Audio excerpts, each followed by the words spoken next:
Pop in, say hi. If you've never come into one of my lives before, I am Cindy. I explore the inside and the outside. And I am looking forward to somebody coming into the live tonight and letting me know if it is up and running properly. I had some ups done on my computer uh, last night, and I haven't used my laptop today. And I came in and everything was running on slow. Everything seemed a little bit messed up. Everything seemed a little bit messed up in today in general. So I'm not taking it to heart, but I look forward to seeing who's going to pop in and let me know that I'm up and running properly. You guys, I had a topic of conversation on my mind for today, but in that fiasco of getting my live up and running tonight, it has gone in one.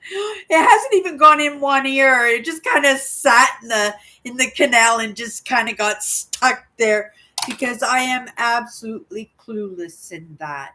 I hope everybody is doing amazing, right? We're heading into the end of the week, and for lots of us, we do the Monday to Friday grind. That isn't in my life in that moment, in this moment, but I understand it, and it is something that makes us weary about how much of life is actually ours and how much of it is just put out there. I had a friend, Brian, and he used to call it working for the man. He never wanted to work for the man. In fact, the poor guy spent quite a bit of his life on unemployment, but he was an absolute sweetheart. And it's not like he didn't utilize that time that he wasn't spending at work. And it wasn't that he didn't like to work, he loved to work, but he was a highly sensitive, and he took things to heart. And yet, being a guy, quite often we're not allowed to show our emotions. We can't let people know that we're weak, that sometimes that we're a follower and not a leader. Not like there's anything wrong with that in any way. Not everybody is built to be a leader, and that is a God honest truth. But there are so many people out there who want to control the world and yet are absolutely clueless as to how to go about it. I could see already that I am having issues in my life tonight. I'm just going to carry on as if everything is hunky dory, that everything is running smoothly. I just know that it's just in my updates. Hello, Melvin. How do I sound tonight? How do I sound tonight? Okay, does the live come across the screen for you? Okay. I'm a little bit nervous. I started my live a few times tonight and had to shut it down just because everything was moving so slow. And this one, setting this one up too, was super slow, and I was getting frustrated in that. And then I just said, well, who cares? We're just gonna go live. If it works, it works. If it doesn't work, oh, thank you, Malvin. Thank you. I appreciate the heads up on it. It was a little bit of a toss the dice tonight. I wasn't going to quit in it. I knew it was just updates, and I knew if I just turned the computer off and started it a few times, it would finish what it needed to finish doing. But I was just concerned that it was going to interfere with my live today. But what was I talking about? About how guys are meant to be tough. They're meant to be, you know, the stoic ones in the families where they have all the directions where people can look to them and there's always an answer, right? And that puts a lot of pressure on a guy that possibly have not had a lot of experiences, right? We live in that day and age where you have mums raising the boys, right? I used to have this conversation all the time when I worked in that little thrift store that put the roof over my head. And, I would say, I really admired the Hutterites. Like, we have a large Hutterite community in Manitoba, and they love to thrift. Super funny. Love talking to them. They were always baking me stuff, bringing me in baking and stuff.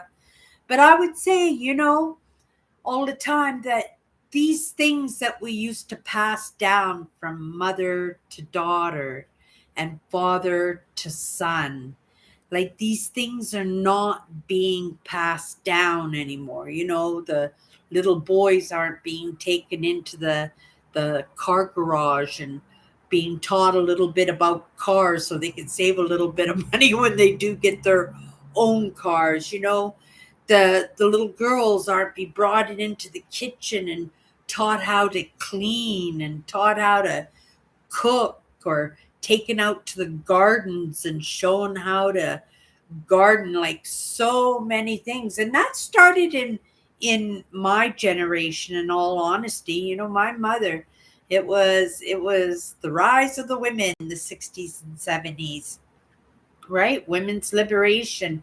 And my mother went to work, and she loved to work anything to get away from her kids. But my mother loved to work, and it wasn't in the norm yet, right? The wives still stayed home, cooked, cleaned, took care of the kids. But, I come from a dynamic family, and, getting that permission because the majority voted for, that women were going to get more say in the running of the world, the running of the country, in this country at the very least. And my mother got swept up in that herself, and the excuse that she got to work, and she had to work, right? She had to work. Like, she had 4 kids, and she had a husband who loved to gamble. And, and I shouldn't laugh in that, because that was detrimentally very difficult on my mother, and it kept her in a negative state. And the last thing you wanted was my mother not happy, right? Because the whole family would pay in that 100%. And it's just kind of interesting, that how we block our emotions, that one parent, my mother, became the the leader in the family. My dad was the leader. They were both leaders. Like, my dad would say the word, but my mother was like the captain of the guard, and she would make sure that the orders were taken care of. I guess that's what it would be. And then when my dad wasn't home, she was king of the castle. And that's pretty much how it worked growing up in my household. My father was a very sensitive man, very, very sensitive, and it was really, really hard for him to stand up to my mother, for sure. Like, he very rarely did. If we ever had problems or issues, he would just say, "Go talk to your mother." Like, it just run it through her. And every once in a while, she'd give him the credit of saying, "Go ask your dad," especially if it had something to do with money, right? And us kids were always looking for the money. And we lived vicariously through my dad's experience, right? My dad had congenital heart disease. He was determined to live the best life for himself as he possibly could, and he took his family along for that ride. He didn't have a choice. He wasn't giving up his family. It was his one dream that he always dreamed for himself, and it was something that he thought he was never going to get to have, right? So he went and he lived his best life, and he took his kids and his wife on that adventure. And sometimes it was an adventure, sometimes it was an adventure, right? But that's what life is, and we all grow up with these experiences that, attached to somebody else who lived a different type of life would grow up to have a totally different experience in that, right? But our experiences build the people that we are, the people that we grow up, and then we beat ourselves up because we don't want to work for the man, right? And there's judgment in that. Everybody judged, even just me when I first started up in that conversation, right? I says, oh, this guy was a bit of a, right, he didn't like to work, he loved the life, but it wasn't in a negative way because he contributed to the village, which was us, his friends, his family, his neighbors, strangers, those charming, beautiful, feminine even gifts that he had that nobody else could offer up. My husband had them too, right? And we look at the men that they have to be the breadwinners. No, just somebody in the household has to be a breadwinner, right? And in this day and age, you can both work from home and share those responsibilities. We live in a different age now. When my mother tried, right, to be a breadwinner in our family, right, the TV was our babysitter. Go outside and play, right? You can't say that to the kids these days because we live in crazy town world everywhere, right? So it's just a matter of hitting those right moments in time, just like I did, right? If I had been born 10 years earlier, I really wonder if I would actually allowed myself to be pulled in to the digital age, to AI learning, right? I have made such movement for myself in my understandings, even in this understanding that I was talking about in this past few minutes about men's roles and women's roles, and how it's changed over time. This is stuff that I have even recently delved into the topics because there's so much information now online. Like, there's so much of it. Anything that you could have possibly wished to want to know, right? You just Google it, and that answer is going to be laid out to you in hundreds of different ways. And this digital age, right? If I had been born in a different time, I would not be here, guaranteed. I'd probably be in a very desperate situation if I even was in, right? A situation because I might not have even been here because I didn't take care of myself, or my sisters weren't here because, right, we didn't take care of each other, or they didn't take care of themselves. It's always in our choices, right? And we all make some funky choices, and these choices build us into the characters that we are, right? And I understand, I can meet up with all my friends and my peers and coworkers and family, and I can see the piece of me in that, right? But then I see stuff that I don't see, that I don't recognize because it's not part of my experience, right? Those are not the adventures, conversations, the understandings that I grew up into. And that's why it's so important for us to understand that it takes all kinds to make the world, because that's how we're going to learn to better get along, right? With others is just by getting to learn how to better get along with others. This digital age makes it so like we're this close to each other now. We're this close to each other anywheres in the entire world. That's so incredible. But that's a time that was not expected to happen. All that information at hand, right?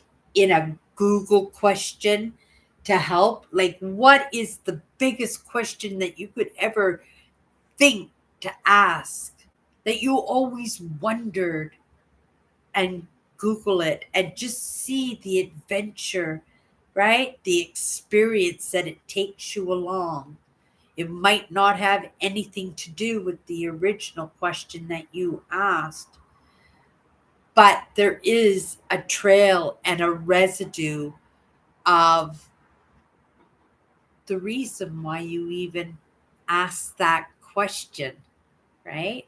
Why I asked that question. When topics are coming across my path consistently 2, 3 times, I usually don't let them get by 3 times. I go, something is trying to get my attention in this. I know a lot of it is advertising and sponsors, right? I get that. But I also use my feelings to kind of feel out, why is something like this being suggested to me? Why am I being introduced to new content, new characters, new conversations, or old characters that you haven't seen in a while, right? Like, actually, even today, there were a few people that, right, I used to watch their content all the time, but I haven't been in it in months, in all honesty, right? And yet, because I recognize it was an oddity, that I recognize that they haven't been around for a few months, and here they are being suggested to me, right? Then I know, right? Maybe I should spend a little bit of time with some old friends, with some old mentors, right?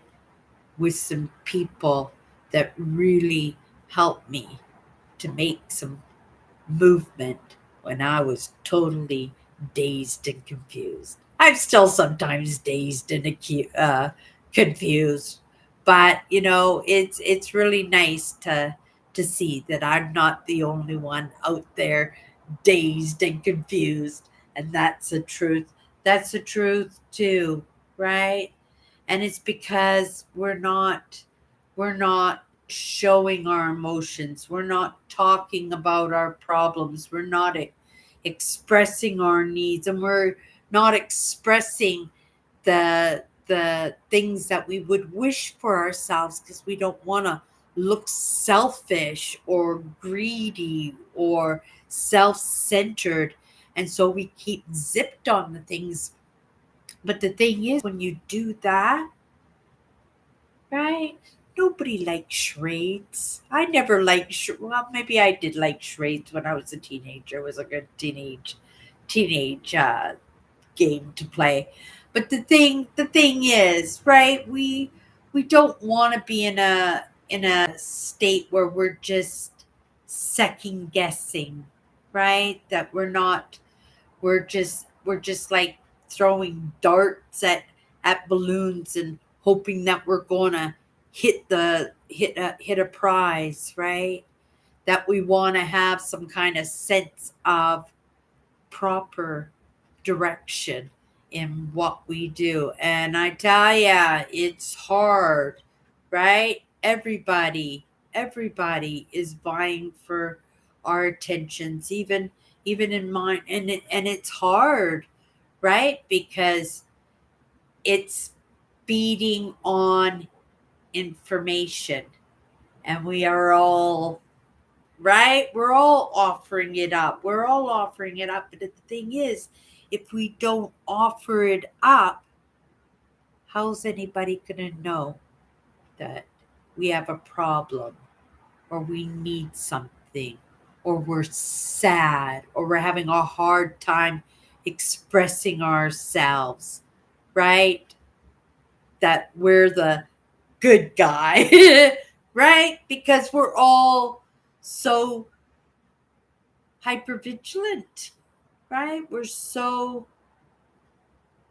concerned about, well, I would think what other people think of us, but at the same time, I think we worry about our own physicality at this state, right? Because we see the crazy town out there. We hear it in the conversations. We because we're so zipped up and not sharing with each other, that we're becoming strangers to each other, even within our own family and in our friends and stuff. And it's okay to shed the friends and stuff, but this isolating kind of thing that we're all doing, I don't think it's healthy, right? Right. I've had my day in the sun. I'm not looking to get married and have babies and stuff. But you know what? Other people out there in their early 20s and stuff, and they're isolating, and they're feeling vulnerable about talking about their emotions, and that they're playing tough. And when they can't play it tough, then they're just not around at all. Or they play tough in the general public, right? But then they can't make those really, really close connections with the opposite sex or the same sex in order to have those important relationships that are so important, right? Even though in this moment I'm saying I had my day in the sun, right? And it was amazing. And I credit a lot to me being able to be here about talking about some of these emotions, only because I've experienced them in my own relationships, right?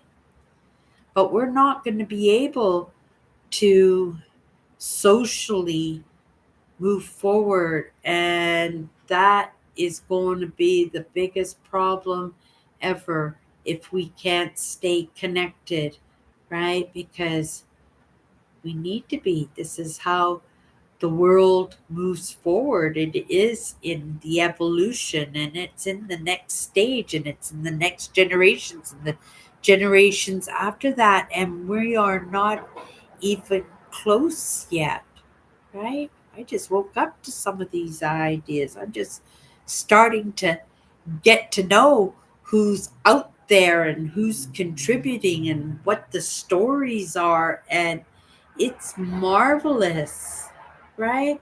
Everybody's looking at what a terrible world. Even I mentioned in my live tonight, crazy town, right? But that's what it looks like. But if you go back 200 years, and if, you know, 200 years, Canada wasn't even around. So, whatever country you are coming from, more than likely there was a persecuted country, or potato famine, or war, or, well, adventures, right? Lots of people came over for the adventure of it all, and found out in the reality, right? It was a lot of work, right? Almost an impossibility.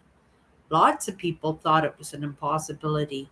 And look at the amazing country, a country that other countries admire, right? And it takes all kinds to make the world. And not all countries are looking at it that way. Yet, right? Go back 200 years and you're crying. Cindy's crying, crazy town, the world's crazy town. Go back 200 years and then let's talk about crazy town, right? We're not even close to that, right?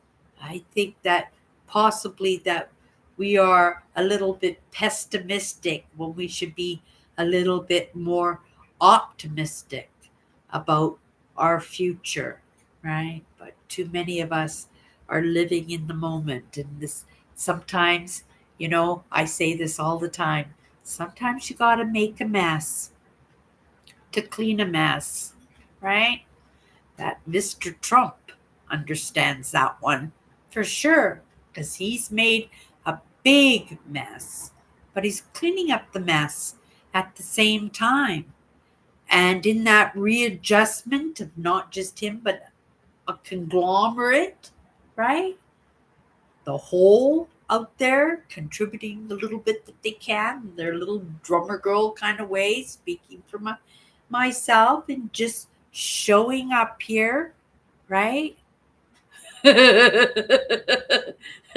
And sometimes that's all I'm doing is showing up here, right? But then that's that social part of it, and that's the magnificent, right? Because that's how we're going to keep moving, and I've got to be the evidence in that, right? Even at my age, I'm not looking to get married anytime soon, but to be able to communicate, to be able to connect with other people, to be the example in being genuinely, right, interesting or interested in keeping going, right? I'll be your cheerleader, right? Maybe we were talking about it earlier in this week. Maybe the government does need to give a dollar incentive for mothers who have 10 babies, because that's what they did when they first settled Canada in the late 1800s, early 1900s. They gave those incentives, and there were a lot of women up there having babies and, right, populating a country. It's pretty amazing. We are creative. We can find solutions, but we can only find solutions if we're communicating with each other and letting each other know what do we need? What are the problems? Because the things that you're paying attention to, I'm not paying attention to, right? I'm trusting you're the expert in that. I'll just be the cheerleader for you so that you can get that job done. And that's the truth. We're all a village, right? And we all have to figure out what we can contribute to that village, right? Everybody has to contribute, even the man who doesn't like working for the man, right? And we need those too. My friend Brian, he contributed tons, but he didn't like working, right? And my husband, oh my goodness, he would volunteer even before anybody knew or had asked for some help in anything, because he was so attentive to what people needed. And he had so many friends. People loved him so much. And when he would get himself in those situations, they would all jump in and not even think twice about holding him up. And, these are the people that you want to be hanging out with, right? Those are the kind of people I want to be hanging out with, right? These are people that embody the word trust and loyalty. Those are two good words that stick very well together, because it takes all kinds to make the world, right? At all different strengths, all different levels, bringing each one of us a little something to the table. And some of us, because we're capable, we bring something a little bit bigger to the table, right? If you can manage to bake a loaf of bread, right? Maybe I'll build a community center where we can all lay out the tables and eat together. I don't know if that was a good analogy, but that's the idea. It's that stone soup.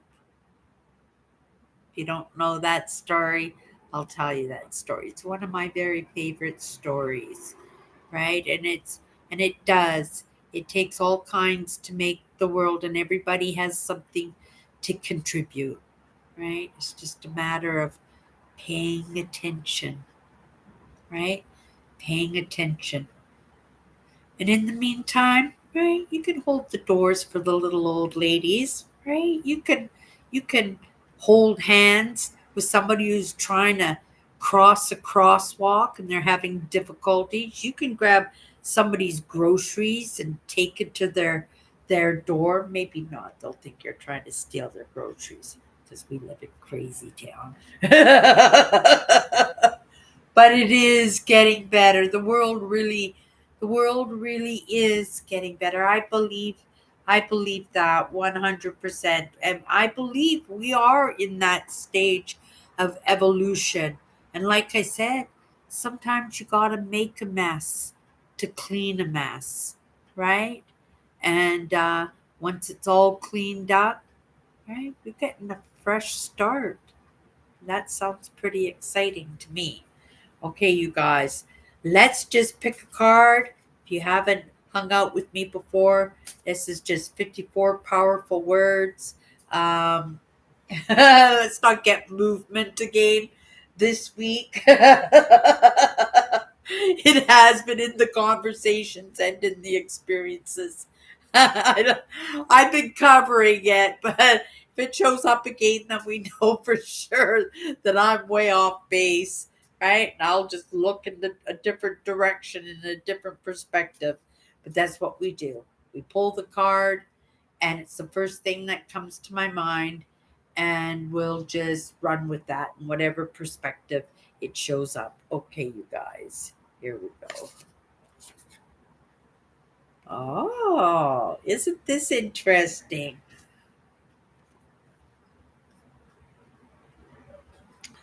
We got the word genuineness. Genuineness is being comfortable enough to be yourself.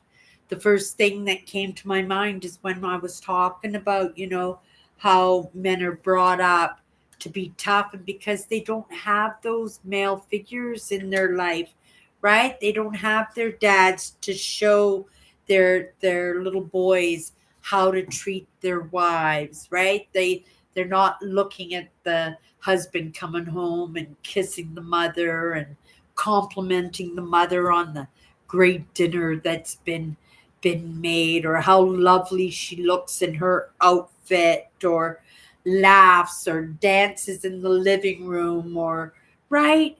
It's that family unit. And even if it is dynamic, right, never deny your own, because in the end, that's all you've got. You're in that household at the very least till you're 18 years old. That's what I did for my mother all the time. Can't wait until the day you turn 18. But I was in that household till I was 18 years old. And can you imagine how many gifts I picked up in being that in that household for 18 years old, right? My four sisters, every single one of us different, all different personalities going on in that family. Man, talk about crazy, talk about crazy town, but full of lessons. And lessons probably, I was probably not more than interested in not having. But in the end, right? I earned those badges. I earned those gifts that were lessons. And I will utilize them, right? I will utilize them because that's what they were. They were gifts, and they were given to me for a reason. And I believe that they were given to me for a reason. So, again, however I feel like utilizing them, that I think that they'll benefit somebody, I will use them, and that's being genuine. Because, lots of people, they would just say, oh, Sydney, just give it up, right? Go find yourself, go find yourself a husband, get yourself a life. I'd have to say, I've got a life, right? I'm creating the best human being that I possibly can. And I'm going to take as many people along for that ride as I possibly can at the same time. Hello, Eugene. Hello, Eugene. Oh, Earl's here too. Oh, Kathy's here. Oh, my goodness. Hello. Hello, Kathy. I'm sorry, I wasn't looking in at the comments there. Oh, my goodness. Thank you so much, you guys, for coming in. Yeah, and Melvin popped in. Been a long time since we saw Melvin, but Melvin's been back lately. Still didn't tell me why he was away for so long, but I guess it can't be that important if you didn't want to share that. Um, thank you, Eugene. I appreciate that. I really do appreciate it. Right. What I do is a little bit different, but I think it is helpful, right? That we be able to do things in baby steps, that we can, slowly open up. Because, I grew up, right? If you don't have something nice to say, don't say anything at all, right? Children should be seen and not heard. And it wasn't even seen. You weren't supposed to be seen. You weren't supposed to be heard, right? You were supposed to be invisible. And that was the truth, even as a young teenager, like 11, 12 years old. My parents didn't care if I came home at 1 o'clock in the morning. But if I was home at 7 o'clock at night, I was in my I was in my room, right? So there are dynamic aspects of my life that make me who I am, right? But because somebody else doesn't have those experiences, right? They can never be me. It was like somebody, I was having this conversation. Was it a conversation, possibly even with myself, right? And it was about the king in the castle. That somebody just wanted to be king of the castle, just wanted to be the kingpin. And I thought, right, take that from me. Go ahead. You can be the king of the castle. You can be the kingpin, but you'll never be me. You'll still never be me, right? Because those are the limitations that people put on themselves, as if king in the castle or kingpin was the be all to end all. I don't think that's the case. I don't even think anybody has a clue as to what that is. We just ride the waves, adapt and conquer, whistle while you work, and you just keep moving. Just keep moving eventually, right? Might not be in my lifetime. Might not be in, right? Might be thousands of years down the road. But it will reveal itself, right? Maybe some old, what was it, 2025 YouTube video that comes across somebody's path in the year 2050. They go, oh my goodness. There's the answer. That's what we were looking for, right? You don't know. And things could change on a dime. Things could change on the dime. I got up today. I thought everything was absolutely amazing. And then my cat looked like she was having some breathing issues. Scared the poop out of me. Like she was choking on her cat food. And I jumped up and I was pounding her on the back and she was meowing at me and I didn't know what was going on. And I right, she seems better now, but it kind of scared me in that. And I'm in that moment, I'm thinking, oh my goodness, what if something happened to her?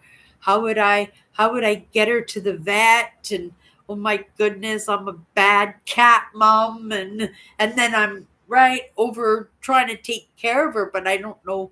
And I'm doing Googling and stuff to see what's going on with her. All I can do is just keep a close eye on her and make sure that she knows that, I love her, right? And I'll take care of her the best that I can. And if I have to make some phone calls because my cat needs to go to the vet, then that's what I'm going to do, right? Okay, you guys, that's my good cheer. And I'll see you tomorrow. Thank you, everybody, for coming in tonight. I appreciate it.